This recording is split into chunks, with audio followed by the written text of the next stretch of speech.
In the vastness of the universe of ideas, philosophical questions are like twinkling stars that illuminate the darkness of the unknown. Amidst this intellectual spectacle, C.S. Lewis's 37 phrases emerge as constellations of insight and inquiry, inviting us to explore the deepest mysteries of human existence.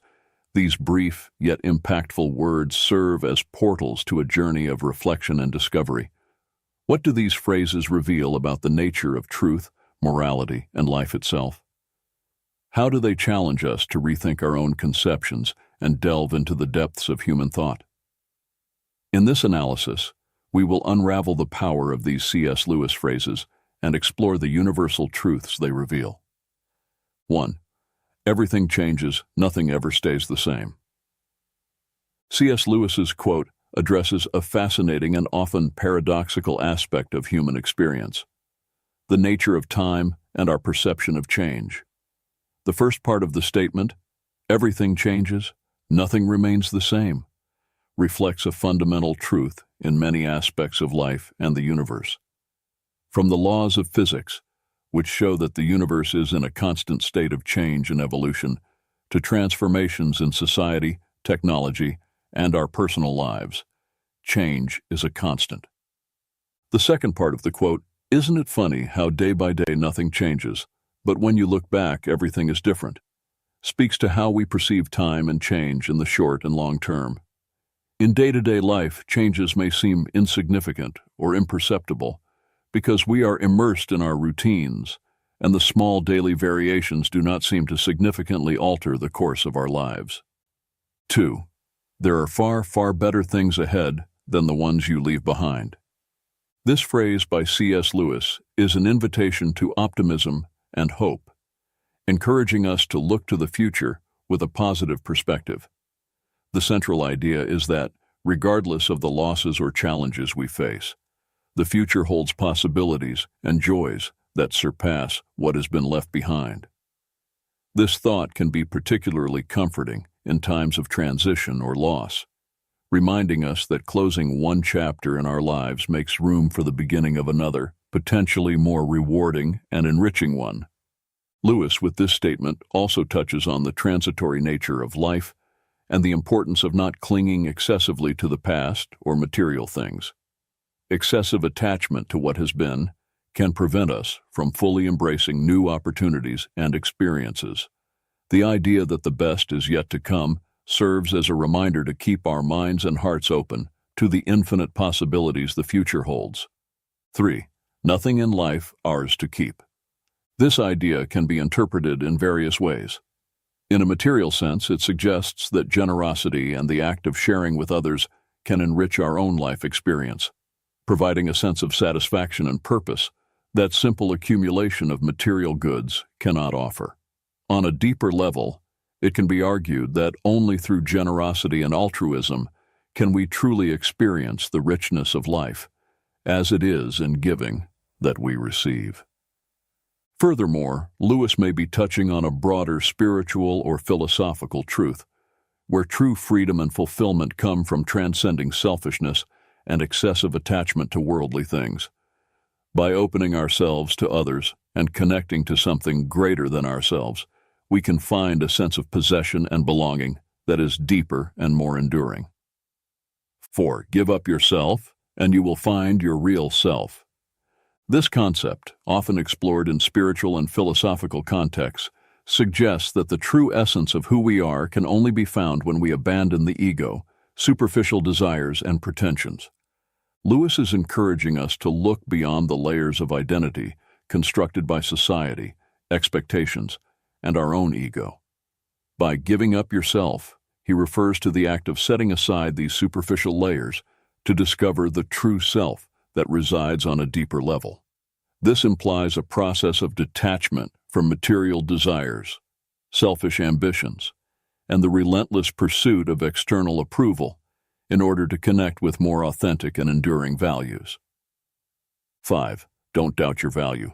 Don't run from who you are. Lewis suggests that our existence and essence have immense value simply because we are divine creations, regardless of how we compare ourselves to others or the ideals we may hold. This perspective invites us to recognize and value our own uniqueness and the unique contribution we can offer to the world. Furthermore, by stating, "Don't run from who you are," Lewis is encouraging us to confront and embrace our true nature, with all its imperfections and beauties. He suggests that authenticity and self-acceptance are essential for living a full and meaningful life. This acceptance is not just about recognizing our qualities, but also embracing our flaws and limitations, understanding that they are part of what makes us unique. 6. If you find in yourself desires which nothing in this world can satisfy, the only logical explanation is that you were made for another world. Lewis addresses the sensation, often experienced by many, that there is a kind of emptiness or longing within us that worldly joys and satisfactions cannot completely fill. This perception can lead to the conclusion that such insatiable desires point to a reality or existence beyond what is known and experienced in this physical world. The idea that we were made for another world suggests that human existence has a purpose and a meaning that extend beyond everyday life and earthly experiences. This view is rooted in many spiritual and religious traditions, which see life on earth as a journey or preparation for a higher or spiritual reality. 7. You don't have a soul. You are a soul. You have a body. Lewis is challenging the common perception that often prioritizes the physical and material, redefining human identity in a way that places the soul, or the spiritual essence, at the center. By stating that you are a soul, Lewis highlights the primacy and eternal importance of the soul compared to the physical body, which is temporary and transient. This view echoes many religious and philosophical traditions that see the body as a temporary vessel for the soul, which is the true essence of being. The idea that each of you will still be alive after the dissolution of the physical universe speaks to the belief in the continuity of the soul's existence beyond physical death. Lewis suggests that the true essence of who we are transcends the limitations of time and physical space, pointing to a spiritual reality that is eternal and unchanging. 8. Don't shine so others can see you. Shine so that, through you, others can see God. This idea is deeply rooted in the Christian notion of testimony, where an individual's life is seen as a mirror or a beacon that reflects God's light to the world. Instead of seeking personal glory, Lewis suggests that we should aspire to live in such a way that our actions, words, and even our presence allow others to glimpse divinity, goodness, and truth that transcend our individual existence. This perspective shifts the focus from the self to the other and ultimately to the divine, promoting a way of living that is marked by generosity, service, and authenticity. By shining not for our own enhancement, but to illuminate the path to God, we are called to an existence that values humility and altruism, recognizing that our greatest contribution may be to facilitate others in finding their own connection to the sacred. 9. Hardships often prepare ordinary people for an extraordinary destiny. Lewis suggests that challenges and adversities are not mere meaningless obstacles, but rather instruments of growth and preparation.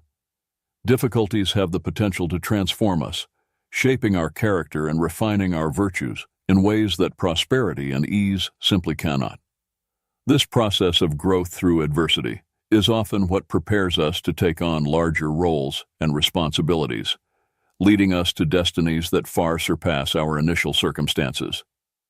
By mentioning that God allows these experiences of low points, Lewis is touching on the notion that there is a divine order and purpose behind life's events, even those that seem negative at first glance. The lessons learned through adversity are seen as essential to our spiritual and personal development, teaching us perseverance, compassion, humility, and dependence on a force greater than ourselves. The idea that God does not make anyone wait unless it is good for him to wait reflects a view that God's timing is perfect, even if we do not immediately understand it. Patience and waiting are seen not as emptiness or meaningless inactivity, but as an opportunity for internal growth and preparation for what is to come. Thus, Lewis encourages us to face difficulties and periods of waiting, not as abandonments, but as integral parts of a larger plan that leads us to an extraordinary destiny. 10. Experience is the most brutal of teachers. By referring to experience as the most brutal of teachers, Lewis is underscoring the often harsh and unforgiving nature of real life as a vehicle for learning. Unlike theoretical or academic learning, experience educates us through successes, and more often through failures, losses, and challenges. These moments can be painful and difficult to endure, but they are also incredibly potent in forging character, resilience, and wisdom. The second part of the phrase, "but you learn, my God, do you learn," emphasizes the effectiveness of this type of learning. Despite its brutality, or perhaps because of it, the lessons learned through experience tend to be deeply internalized. The direct experience of consequences, whether positive or negative, engraves knowledge in a way that passive instruction rarely achieves. 11. Repeated failures are fingerposts on the road to achievement. In describing failures as fingerposts, Lewis suggests that each failure serves as a lesson and a guide, pointing towards adjustments and changes necessary in our approaches, strategies, or even in our understanding. These posts illuminate the way, offering critical insights that help us navigate the path towards our goals. The idea of failing forward is particularly powerful. It implies that each failure, instead of pushing us backward, actually propels us forward, bringing us closer to success. This is because we learn, adapt, and grow through our experiences of failure. This concept encourages a mindset of resilience and persistence, where obstacles are seen as opportunities for development and improvement. 12. You are never too old to set another goal or to dream a new dream. Lewis challenges the notion that age is a barrier to aspirations, goals, and dreams. He emphasizes the infinite capacity of the human being to reinvent oneself and pursue new directions, regardless of where one stands in their life journey. This idea is an invitation to reject self-imposed limitations and social expectations that often accompany aging. Instead of viewing old age as a time to slow down or give up on new endeavors, Lewis suggests that there is always room for new beginnings and possibilities. This can be particularly inspiring for those who may feel they have missed opportunities or that it is too late to pursue passions or interests that have been set aside. Essentially, Lewis reminds us that the ability to dream and aspire knows no age limits. This message serves as an encouragement to continue seeking growth, fulfillment, and joy in all stages of our lives, embracing the ongoing journey of discovery and renewal. 13. Don't let your happiness depend on something you may lose. This brings forth a profound reflection on the nature of happiness and the importance of grounding it in aspects of life that are enduring and intrinsic, rather than external and transient. This idea encourages us to reconsider the sources of our joy and satisfaction, warning against basing our happiness on elements that are outside of our control and can easily be altered or lost, such as material possessions, social status, or even specific relationships. By highlighting the volatility of many of the things we value, Lewis suggests the pursuit of a more authentic and resilient happiness, one that is not shaken by the inevitable changes and challenges of life. This may involve cultivating internal virtues such as peace of mind, gratitude, self-love, and spirituality, which are less susceptible to external circumstances. 14. This world is a great sculptor's shop. It is a rich metaphor reflecting on the process of personal growth and transformation within the context of human existence. Comparing the world to a sculptor's workshop, Lewis suggests that life experiences, with their challenges and opportunities, act as the tools and techniques used by a sculptor to shape and define their creations. In this analogy, we humans are like unfinished statues, constantly being formed and refined by the hands of the sculptor, a metaphor for life's forces, circumstances, interactions with other people, and possibly a divine influence or destiny. Each experience carves our character, molds our values, and affects our life trajectory, contributing to the ongoing process of becoming who we are meant to be. The rumor that some statues will come to life can be interpreted as an allusion to the idea of reaching a state of awakening or spiritual enlightenment, where one becomes fully aware of their purpose, their essential nature, and their connection to something greater than themselves. This can also be seen as a moment of personal fulfillment, where a person transcends previous limitations and emerges more alive, authentic, and fully realized. 15. We are mirrors whose brightness, if we are bright, is wholly derived from the sun that shines upon us.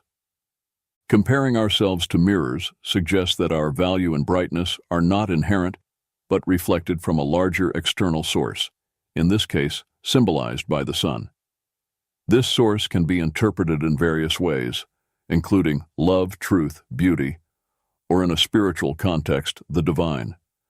The idea that our brightness is wholly derived from this external source reminds us of our dependence and connection to something beyond ourselves to find meaning, purpose, and light in our lives. The second part of Lewis's reflection about the importance of keeping the self clean and bright to have a clear view of God reinforces the idea that our ability to perceive and reflect truth and beauty is affected by the state of our inner being. Just as the view of the moon can be obscured by a dirty telescope, our perception of the divine or the deeper meaning of life can be clouded by our faults, biases, or spiritual neglect. 16. There are two kinds of people, those who say to God, "Thy will be done," and those to whom God says in the end, "Thy will be done." Lewis delineates a fundamental division between those who choose to submit to divine will and those who insist on following their own path, regardless of divine guidance. By saying, "Thy will be done," an individual expresses a willingness to align with God's purposes and plans, placing God's wisdom and authority above their own preferences and desires. This voluntary submission is seen as an act of faith and trust in God's goodness and sovereignty. On the other hand, when God says, "Thy will be done" to an individual, Lewis suggests that God grants that person the freedom to choose their own path, even if that path leads to separation from God. This is an expression of divine justice and respect for human freedom, allowing the natural consequences of a person's choices to unfold. 17. C.S. Lewis's reflection. I have no duty to be anyone's friend, and no man in the world has a duty to be mine. No claims, no shadow of necessity. Friendship is unnecessary, like philosophy, like art, like the universe itself, for God did not need to create. It has no survival value. Rather, it is one of those things which give value to survival, addresses the nature and value of friendship in a deeply contemplative manner. Lewis is highlighting that friendship, unlike basic needs such as food and shelter, is not essential for our physical survival. However, he argues that it is precisely this unnecessariness that elevates friendship, philosophy, art, and the universe to something that transcends mere functionality or utility. Friendship is valued not for its usefulness, but for its ability to enrich the human experience, adding a layer of meaning, joy, and depth to life that goes beyond mere survival. By stating that there is no duty in friendship, Lewis also suggests that true relationships should not be based on obligations or expectations, but rather on a free and mutual choice to share life, thoughts, and moments. This underscores authenticity and voluntariness as essential aspects of meaningful friendships. The comparison with God's creation of the universe serves to illustrate the idea that the intrinsic value of something may lie in its beauty, complexity, and ability to inspire, rather than in its functional necessity. Thus, Lewis leads us to appreciate friendship and, by extension, art, philosophy, and the universe as gifts that enrich our existence, making life not only bearable, but deeply valuable. 18. You will never make a good impression on other people until you stop thinking about what sort of impression you are making. Lewis suggests that conscious effort to shape how we are seen often has the opposite effect, leading to a perception of inauthenticity or excessive effort. This reflection encourages us to adopt a more genuine and less calculated approach in social interactions. When concern about the impression we are making is replaced by authenticity and being present in the moment, we are more likely to truly connect with others. This is because authenticity promotes an openness and vulnerability that are essential for meaningful human relationships. Additionally, excessive concern about image can distract us from listening and engaging meaningfully with others, as we are more focused on how we are being perceived than on the interaction itself. By releasing the need to control others' perception, we make space to be ourselves, which is often more attractive and impressive than any carefully constructed persona. 19. To love at all is to be vulnerable. Lewis highlights that the act of loving inherently involves the risk of pain and loss because opening the heart to others, whether to people, animals, or even passions, exposes us to the possibility of being hurt. However, he argues that the only way to completely avoid this pain, by isolating oneself and protecting the heart from any emotional involvement, comes at a much higher cost. By doing so, the heart, while safe from pain, also becomes isolated from any form of true love and consequently from one of the most enriching experiences of human life. The paradox presented by Lewis is that in attempting to shield the heart from any harm by making it unbreakable and impenetrable, we actually render it unredeemable. This suggests that a heart never exposed to the risk of love loses its ability to love and be loved, becoming hardened and insensitive. 20. What draws people to be friends is that they see the same truth. Highlights the importance of intellectual and spiritual connections in forming deep and meaningful friendships.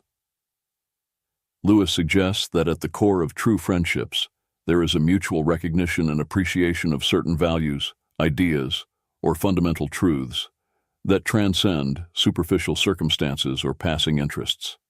This view underscores that friendships are not merely based on convenience, physical attraction, or social circumstances, but on a deeper connection that involves the discovery and acknowledgement of a shared truth. This truth can refer to a common understanding of life, moral principles, a shared passion for certain subjects, or even a similar worldview. The act of sharing this truth implies not only recognizing it, but also experiencing and exploring it together, which can provide a solid foundation for the development of a lasting friendship. Friendships rooted in this kind of mutual understanding tend to be more resilient and enriching, as they are based on the mutual appreciation of aspects of being that are considered significant and valuable.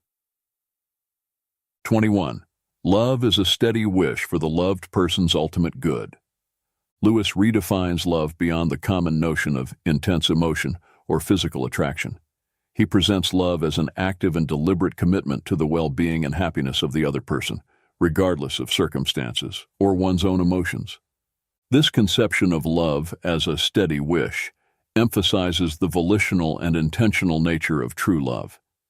It is not seen as something passive or merely sentimental, but as a continuous choice to prioritize the good of the loved one. This implies a commitment to actions and decisions that promote the well-being and fulfillment of that person, even if it requires sacrifice or selflessness. By qualifying the supreme good so far as it can be attained, Lewis also acknowledges the reality of human limitations and life circumstances. He suggests that while love aspires to the ideal of the highest good for the loved one must act within practical possibilities and the limitations of the real world. 22. Do not waste time bothering whether you love your neighbor. Act as if you did, and you will. explores a pragmatic and action-oriented approach to loving one's neighbor, a central idea in many ethical and religious traditions. Lewis suggests that instead of being paralyzed by internal analysis of our feelings or doubt about our ability to love others, we should simply start acting as if we love them. This principle reflects the idea that love can be both an action and a feeling, and that by choosing to act lovingly, regardless of our momentary feelings, we can cultivate genuine feelings of love over time. 23. No man knows how bad he is till he has tried very hard to be good. Addresses the complexity of human nature and the discovery of personal character through the effort to live according to high ethical or moral standards.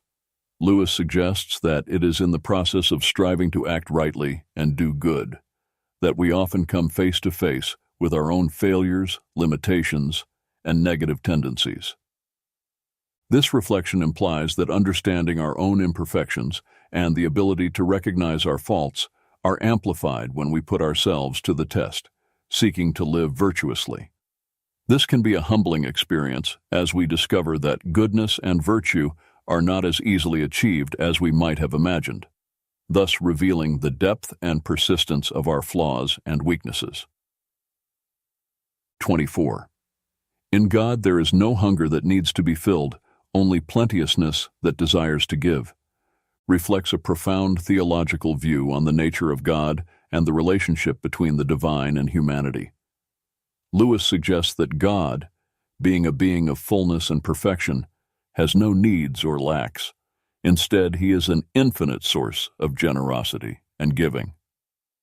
This idea contrasts the conception of God with human nature, which is often driven by needs, desires, and a constant search for satisfaction. Instead, God is portrayed as someone whose essence is fullness, needing nothing from us to complete or improve his being. Therefore, God's desire to relate to humanity and provide for his creations is not motivated by a lack or need, but by an expansive and generous love that seeks to share his own fullness. 25. If a person thinks she is not conceited, she is very conceited indeed. Addresses the paradoxical nature of self-perception, especially regarding pride and vanity. Lewis suggests that excessive self-assurance in one's humility can ironically be a sign of deep pride. The act of considering oneself free from vanity can be in itself a manifestation of vanity, as it implies satisfaction with one's supposed moral superiority or self-control. This observation points to the complexity of human nature and the difficulty of achieving true humility, which is not based on denial of one's own faults, but on sincere recognition of them. True humility involves honest self-assessment and a willingness to accept that, as human beings, we are all fallible and susceptible to error and pride. 26. Pride is spiritual cancer. C.S. Lewis's view of pride as a spiritual cancer highlights the destructive nature of this vice in a person's spiritual and relational life. By describing pride in this way, Lewis suggests that it corrupts and consumes the ability to love, find satisfaction, and even exercise good judgment. Pride is presented not just as a minor character flaw, but as a corrosive force that can destroy the most fundamental aspects of human and spiritual well-being. The second quote expands on this idea, explaining how pride obstructs knowledge of God. Lewis illustrates this with the image of a proud person who is always looking down, both literally and metaphorically, judging others and circumstances from a position of supposed superiority. This posture of looking down symbolizes a self-imposed barrier that blocks sight and openness to higher realities, including the spiritual. Therefore, as long as one is stuck in this attitude of pride, they will be unable to perceive or connect with God, who is above in the spiritual sense. Both quotes emphasize the idea that pride not only negatively affects interpersonal relationships and self-image, but also constitutes a significant obstacle to spiritual growth and perception of realities beyond the self.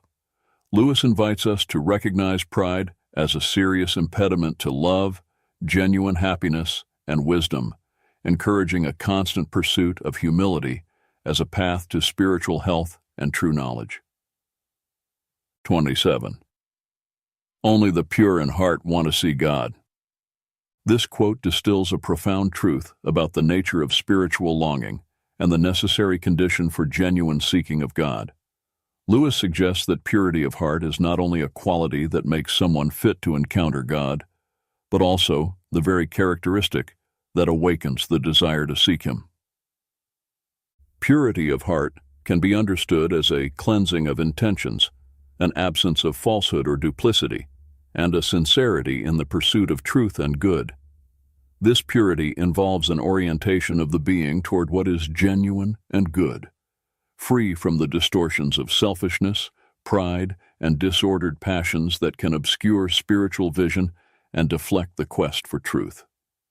By stating that only the pure in heart desire to see God, Lewis is highlighting the idea that the desire to know and draw near to the divine requires a certain inner disposition characterized by purity and sincerity. This implies that the spiritual journey toward God begins with an inner work of purification and alignment of the desires of the heart with spiritual values. 28. Human history is the long, terrible story of man trying to find something other than God which will make him happy. C.S. Lewis's statements about human pursuit of happiness outside of God reflect a deep critique of the nature of human aspirations and endeavors throughout history. Lewis suggests that the relentless quest for satisfaction in earthly things, whether wealth, power, pleasure, or status, is futile, as true happiness and peace cannot be found apart from God. God cannot give us a happiness and peace apart from Himself, because it is not there. This assertion highlights the view that any attempt to find lasting contentment outside of a relationship with the divine is doomed to failure, as the true source of peace and joy resides in God. To what will you look for help if you will not look to that which is stronger than yourself? This rhetorical question invites reflection on the need to seek support and guidance in a force greater than our own limited human capacity, suggesting that reliance on purely human resources or solutions is insufficient to address life's fundamental challenges.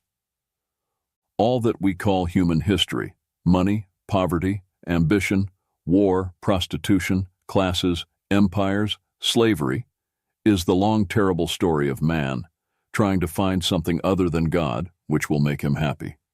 This observation about human history as a series of failed attempts to find satisfaction in earthly substitutes for God underscores the view that many human endeavors and conflicts stem from a misguided search for meaning and contentment.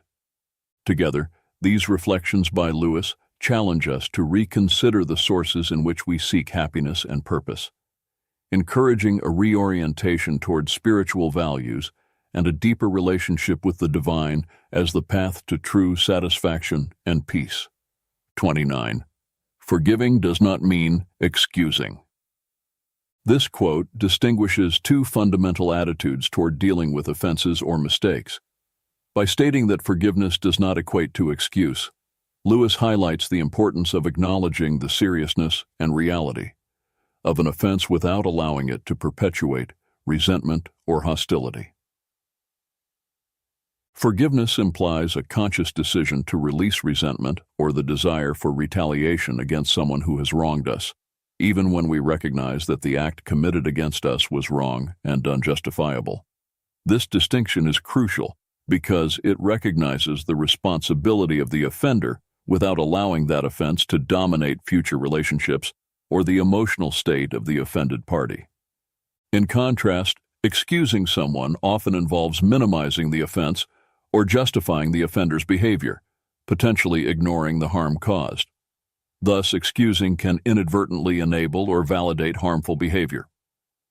Lewis suggests that forgiveness is a deeper act that requires considerable moral strength. It involves choosing to respond to wrongdoing with a kind of mercy that does not deny the injustice of the act, but chooses not to define oneself or be consummated by it. This approach to forgiveness allows for healing and reconciliation while maintaining moral integrity by acknowledging the gravity of the wrong. Therefore, a forgiveness, as Lewis conceives it, is an act of grace that transcends mere acceptance of others' faults, promoting the restoration of relationships without denying the reality of the harm caused. 30. Thirst was made for water, inquiry for truth. By C.S. Lewis offers a powerful metaphor that underscores the intrinsic connection between human pursuit of knowledge and the nature of truth. By comparing physical thirst for water with the innate desire to understand truth, Lewis invites us to reflect on the fundamental need we have to seek knowledge and understanding. Just as thirst is a natural condition that drives us to seek water to quench it and ensure our physical survival and well-being, curiosity and the desire to understand are fundamental impulses that lead us to seek truth, to satisfy our need for intellectual and spiritual knowledge and understanding. This comparison emphasizes that just as water is essential for physical life, truth is indispensable for our intellectual and spiritual life. Just as our bodies are designed to seek and consume water to maintain their health and proper functioning, our minds are naturally inclined to question, explore, and seek understanding to grow and thrive intellectually. 31. Faith is the art of holding on to things your reason has once accepted, in spite of your changing moods. This phrase by C.S. Lewis offers a profound understanding of faith that transcends mere emotional or irrational belief. Lewis suggests that true faith involves a continuous commitment to convictions and truths that have been accepted by reason, even when emotions or circumstances may try to sway us. This conception of faith highlights its active and deliberate nature, not as a passive state of acceptance, but as a constant exercise of will and discipline. By defining faith as the art of staying firm, Lewis implies that it requires practice, skill, and conscious effort to sustain beliefs in the face of doubt, fear, or uncertainty that may arise with fluctuations in our emotional states or changes in life circumstances. By emphasizing that faith is based on things reason once accepted, Lewis is also rejecting the notion that faith and reason are mutually exclusive. Instead, he proposes that authentic faith has its roots in rational and conscious understanding, and that maintaining this faith requires a continuous and deliberate return to these rational principles, especially when challenged by ever-changing moods. 32. We meet no ordinary people in our lives. This statement by C.S. Lewis offers a deeply human perspective on the nature of interpersonal interactions and the uniqueness of each individual. Lewis suggests that every human encounter, no matter how brief or trivial it may seem, is an opportunity to connect with someone extraordinary, whose life, experiences, and perspectives are unique and valuable. This assertion challenges the notion that some people are common or ordinary, highlighting that all individuals have a story, an inner complexity, and a unique potential that make them worthy of attention and respect. Even those who may seem to play mundane roles in our lives can have unexplored depths and inner riches that deserve to be recognized and valued. 33. Everyone thinks forgiveness is a lovely idea until he has something to forgive. This quote addresses the challenging nature of forgiveness and how our perspective on it can change when we find ourselves in the position of needing to forgive someone for a transgression or injustice. Initially, many people may agree that forgiveness is a noble and desirable virtue, recognizing its moral value and the emotional benefits it can bring to both the aggressor and the offended party. However, when confronted with the reality of a situation where they have been hurt or harmed by someone else, the act of forgiveness can become much more difficult than they imagined. This quote highlights the human tendency to idealize forgiveness when we are not directly involved in situations of conflict or hurt. However, when we are faced with the real need to forgive someone who has hurt us, we may discover that forgiveness is a complex and painful process that challenges our emotions, self-image, and values. 34. Integrity is doing the right thing, even when no one is watching. This quote highlights the importance of acting in accordance with our values and principles, regardless of the presence of supervision or the potential for reward or punishment. By defining integrity as doing the right thing, Lewis suggests that true integrity goes beyond simply following rules or social norms. It is a matter of moral and ethical principles. This implies making choices based on what is morally correct, even if it is easier or more advantageous to act otherwise. The part of the phrase that emphasizes that this should be done even when no one is watching underscores the importance of authenticity and consistency in our actions. This means that integrity is not something we display only to impress others or avoid negative consequences. It is a quality that is inherently valuable and shapes our conduct in all aspects of life. 35. Children are not a distraction from more important work. They are the most important work. This quote emphasizes the priority and significance of caring for and raising children in a person's life. In doing so, Lewis highlights the responsibility and privilege that parents have to shape and influence the development and future of their children. This statement challenges the common notion that caring for children is merely a secondary part or an obligation that competes with other activities considered more important or meaningful. Instead, Lewis argues that children are not a distraction, but rather the central focus and primary responsibility of any adult who takes on the role of a father or mother. By recognizing children as the most important work, Lewis underscores the profound influence that parents have on the lives and development of their children. He suggests that parental care extends beyond simply providing material needs. It involves nurturing, educating, guiding, and loving children, preparing them to face life's challenges and become responsible and compassionate adults. 36. A children's story that can only be enjoyed by children is not a good children's story. Lewis argues that a story intended for children should be able to captivate and enchant not only the child audience, but also adults, regardless of their age. This statement suggests that the best children's stories transcend age limitations and have a universal appeal that resonates with readers of all ages. They should contain elements such as imagination, adventure, wisdom, and emotion, which can be appreciated and valued by people of all ages, from the youngest children to the oldest adults. By emphasizing that a good children's story should be able to attract a broader audience, Lewis acknowledges the importance of the power of narrative to educate, inspire, and entertain people of all ages. He suggests that, even as we grow and mature, we never lose our love for the magic of enchanting stories, and that we should continue to seek out that magic throughout our lives. 37. True humility is not thinking less of yourself, it's thinking of yourself less.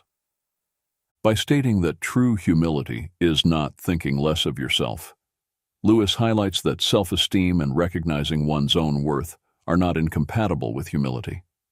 On the contrary, genuine humility involves a balanced view of oneself, free from arrogance or pride, but also free from self-deprecation or underestimation. The second part of the phrase, "it's thinking of yourself less," points to the essence of true humility. It suggests that genuine humility is characterized by a shift of focus from the ego and one's own needs to the needs and interests of others. This implies a spirit of service, compassion, and consideration for others, where the self is not at the center of attention, but rather concern for the well-being and happiness of others. This quote challenges the common notion that humility is linked to self-denial or lack of self-esteem. Instead, Lewis argues that true humility is rooted in a balanced view of oneself, combined with a sincere willingness to put others first. As 37 quotes by C.S. Lewis offer a rich and multifaceted tapestry of wisdom and insight into various aspects of human life, faith, morality, and the human condition. Together, these quotations form a comprehensive panorama that invites deep reflection and personal introspection. A conclusion we can draw from these quotes is the importance of seeking truth, authenticity, and integrity in our lives. Lewis reminds us that true wisdom lies in the ability to look beyond superficial appearances and delve into the essence of things, cultivating a deeper understanding of the world and ourselves. Moreover, the quotes highlight the importance of empathy, compassion, and love for others, as well as the need to cultivate virtues such as humility, forgiveness, and gratitude in our daily lives. They challenge us to grow, to learn, and to evolve as individuals, constantly striving for moral and spiritual excellence. Another recurring theme in these quotes is the idea that true happiness and fulfillment are not found in material achievements or external successes, but rather in connection with the divine, in cultivating meaningful relationships and in serving others. Ultimately, C.S. Lewis's words remind us that the journey of life is a continuous search for meaning, purpose, and transcendence. They encourage us to embrace the challenges, to embrace the journey of life with courage and determination, and to constantly seek truth, goodness, and beauty in the world around us.